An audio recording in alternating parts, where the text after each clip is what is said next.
बिस्मिल्लाहिर्रहमानिर्रहीम। अस्सलाम वालेकुम। Welcome to my YouTube channel. आज हम लोग अपनी इस book introduction to statistical theory Sher Mohammad Chaudhary की बुक से हम चैप्टर नंबर 2 की एक्सरसाइज को सॉल्व करेंगे। इससे पहले हमने अपने चैप्टर नंबर 2 के MCQ सॉल्व किए थे और आज हम एक्सरसाइज सॉल्व करेंगे। एक्सरसाइज सॉल्व करने के लिए आज हम स्टार्ट करेंगे अपना क्वेश्चन नंबर 2.6 के पार्ट बी से। इससे पहले वाले जो क्वेश्चंस हैं वो सारे थ्योरी बेस्ड हैं, तो हम आज स्टार्ट करेंगे क्वेश्चन नंबर 2.6 के पार्ट बी से। इसका क्वेश्चन है हमारे पास, prepare a frequency table for a price data given below taking 5th unit as the width of class interval. कि आपने फ्रीक्वेंसी टेबल कंस्ट्रक्ट करना है इन प्राइस ऑफ डेटा के लिहाज से, और आपने जो इन क्लास का जो साइज़ रखना है, क्लास इंटरवल का जो साइज़ रखना है वो आपने रखना है 5। तो हमारे पास सबसे छोटी वैल्यू, सबसे लीस्ट वैल्यू इस पूरी डेटा में बनती है 36 और सबसे मैक्सिमम वैल्यू हमारे पास बनती है 100। तो अब हम इसके सोल्यूशन को स्टार्ट करते हैं। अब इसके बाद हमने सोल्यूशन स्टार्ट करने के लिए हमने यहाँ अपना क्वेश्चन नंबर 2.6 के पार्ट बी के लिए हमने इसके सोल्यूशन में 3 कॉलम्स बना लिए। फर्स्ट है क्लासेस यानी कि प्राइस का, सेकंड है टेली बार्स का, और थर्ड वन इज फ्रीक्वेंसी यानी कि स्मॉल एफ। और सबसे लीस्ट वैल्यू हमने यहाँ लिखनी 36। 36 के अब अकॉर्डिंग हमारे पास जो विड्थ ऑफ क्लास इंटरवल थी वो थी 5। क्लास इंटरवल था हमारे पास 5। मीन्स के इन वैल्यूज़ के अंदर जो भी डिफरेंस आएगा, जो भी वैल्यू का गैप आएगा वो 5 के अकॉर्डिंग आएगा। 36 के अंदर अगर हम 5 वैल्यू का गैप डालें तो नेक्स्ट वैल्यू बनती है 40, और नेक्स्ट वैल्यू इसके बाद आ जाएगी 41, 41 से 45, नेक्स्ट आ जाएगी 46 से 50। इन सब वैल्यूज़ के बीच का जो गैप है वो 5 के अकॉर्डिंग है। 51 से 55, 56 to 60, 61 to 65, 66 to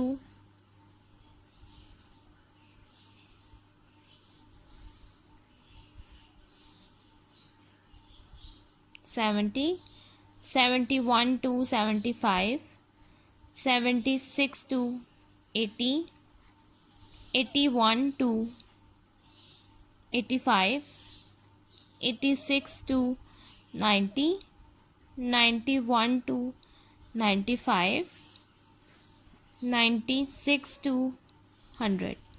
हमारे पास जो मैक्सिमम वैल्यू थी वो थी 100, जो लीस्ट वैल्यू थी वो थी 36। हमने 36 से स्टार्ट किया और 5 का डिफरेंस करते करते हम लोग 100 पे गए।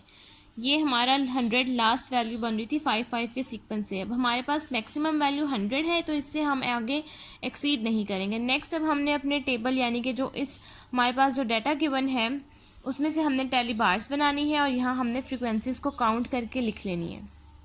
अब हमारे पास इस डाटा के अकॉर्डिंग हमने यहाँ से अपनी वैल्यूज़ काउंट करनी है लाइन वाइज, और उसके बाद हमने यहाँ काउंट कर देनी है। फर्स्ट है हमारे पास 100 आ रहा है हमारे पास यहाँ। नेक्स्ट है 87 हमारे पास आ रहा है यहाँ। नेक्स्ट है 73 आ रहा है हमारे पास यहाँ। नेक्स्ट है 55 आ रहा है यहाँ। नेक्स्ट है 56। तो इस तरह हमने अपनी सारी वैल्यूज़ काउंट करके हमने यहाँ टेली बार्स में लिख लेनी है। नेक्स्ट अब हमने यहाँ अपने टेली बार्स में सारी वैल्यूज़ काउंट करके लिख ली हैं। अब हम यहाँ इसको काउंट करेंगे। फ्रीक्वेंसी में जितनी बार्स हैं, टेली बार्स में जितनी बार्स हैं वो फ्रीक्वेंसी में हम उसको वैल्यूज़ में काउंट करके लिख देंगे। 3 है यहाँ पर तो हम लिखेंगे 3।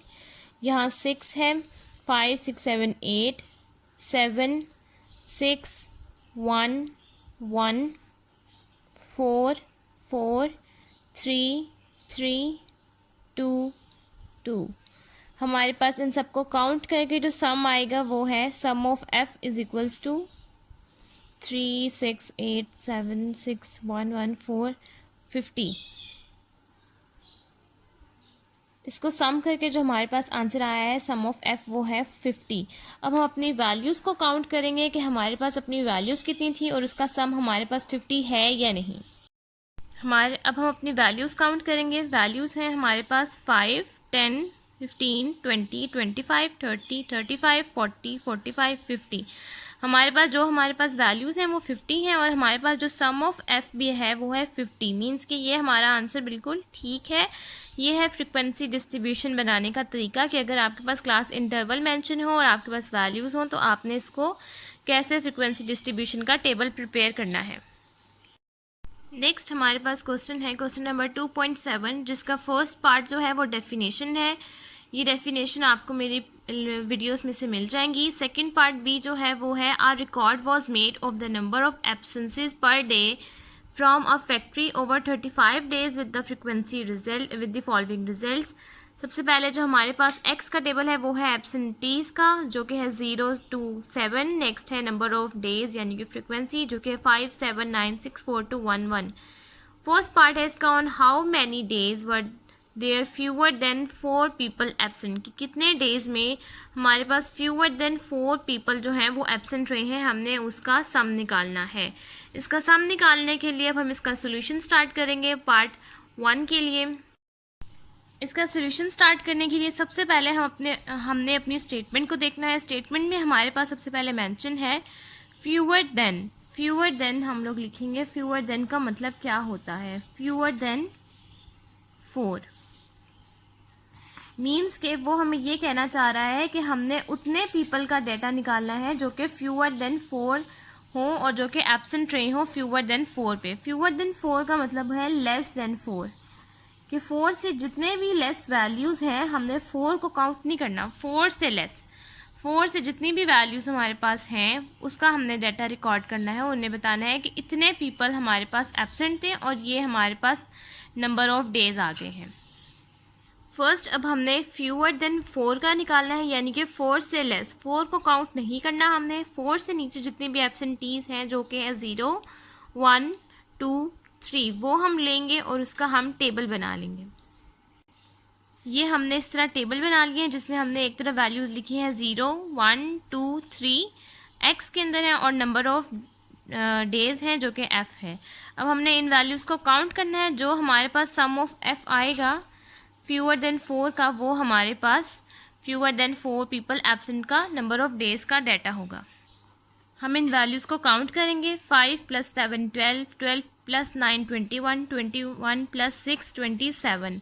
हमारे पास जो सम ऑफ एफ़ आया है वो है 27। हम इसको लिख कैसे सकते हैं, प्रोबेबिलिटी P और फिर ब्रैकेट में लिखेंगे फ्यूअर देन 4 या लेस देन 4, या फिर इसको इस तरह हम लोग सिंबल में लिख लेंगे, x है ना, एब्सेंटीज x हैं तो हमने x लेस देन 4 लिखा और हमारे पास इसका आंसर आया है 27।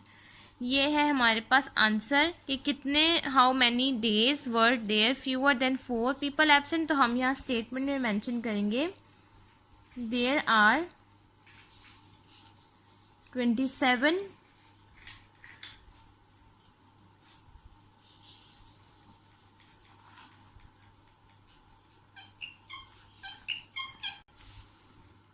were fewer than 4 people absent. ये हमारे पास फर्स्ट पार्ट सॉल्व हो गया है। अब हम अपना नेक्स्ट पार्ट सॉल्व करेंगे। नेक्स्ट हमारे पास पार्ट है part number 2, on how many days were there at least 4 people absent. On how many days कितने दिन लगेंगे जिसमें एटलीस्ट 4 पीपल एब्सेंट हैं। एटलीस्ट का मतलब होता है 4 या 4 से ज़्यादा, 4 को इंक्लूड करते हुए हम आगे चलेंगे। इसका हम लोग सोल्यूशन स्टार्ट करेंगे। नेक्स्ट अब हमने ये देखना है कि हम इसको सोल्यूशन में लिखेंगे कैसे। सोल्यूशन में सबसे पहले हम एटलीस्ट 4 के बारे में पढ़ेंगे कि 4 कैसे लिखते हैं। एटलीस्ट 4 का मतलब होता है 4 और ग्रेटर देन 4, कि 4 और 4 से बड़ा, 4 को इंक्लूड करते हुए हमने 4 तक जाना, नेक्स्ट आगे तक जाना है। अब हम इसको लिखेंगे ग्रेटर देन और इज इक्वल्स टू 4। हम इसको ऐसे लिखते हैं एटलीस्ट को, और अगर हमारे पास एट मोस्ट हो फिर हमारे पास आएगा लेस देन और इज इक्वल्स टू। एटलीस्ट है तो हम एटलीस्ट को लिखेंगे एक्स रिप्रेजेंट कर एब्सेंटीज को, ग्रेटर देन और इज इक्वल्स टू 4। तो अब हम अपना यहाँ कॉलम बनाएंगे जिसमें हमारे पास जो वैल्यूज़ हैं वो हमने 4 और 4 से ज़्यादा वाली हमने यहाँ कैलकुलेट कर लेनी है।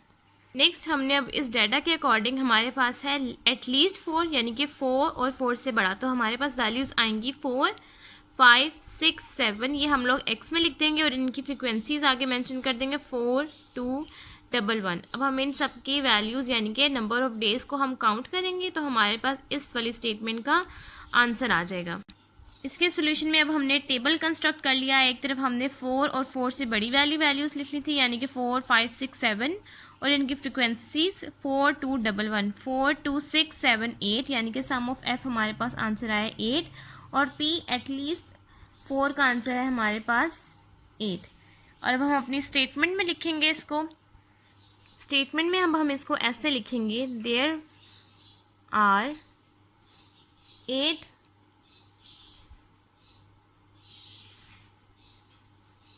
number of days were at least 4 people absent। ये हमारे पास पार्ट क्वेश्चन नंबर 2.7 का पार्ट 2 सॉल्व हो गया है। अब हम नेक्स्ट इसका पार्ट 3 सॉल्व करेंगे। अब नेक्स्ट हम क्वेश्चन नंबर 2.7 का पार्ट बी का थर्ड पार्ट सॉल्व करेंगे जो कि है what is the total number of absences over the whole 35 days. कि टोटल नंबर ऑफ़ एब्सेंसीज हमारे पास क्या होंगी जिसमें हमारे पास 35 डेज़, इन सब वैल्यूज़ को आप ऐड करें तो ये 35 डेज़ बनते हैं। तो इन सब का हमने अब सम निकालना है। इसका हम सोल्यूशन स्टार्ट करते हैं।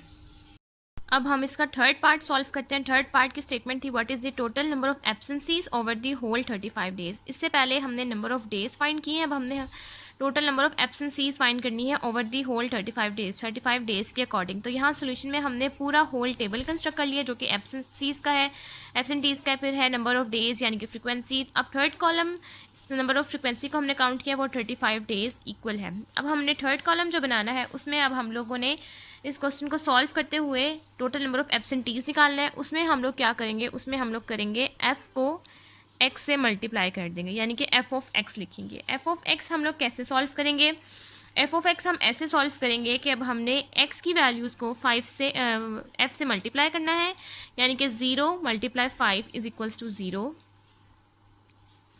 1 × 7 इज इक्वल्स टू 7। इस तरह से हमने अपने पूरे टेबल को सॉल्व कर लेना है।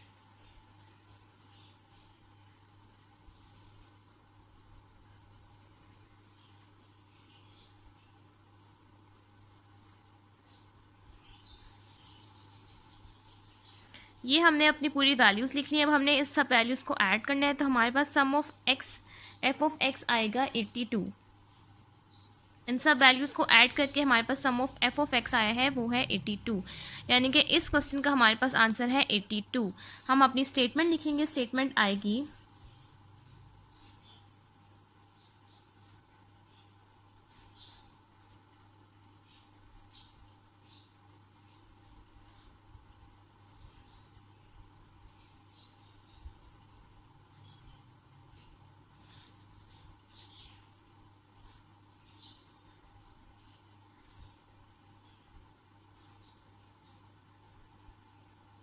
there are 82 number of absences are the whole 35 days over the whole 35 days। ये इसकी स्टेटमेंट है और ये हमारा क्वेश्चन नंबर 2.7 कंप्लीट हो गया है।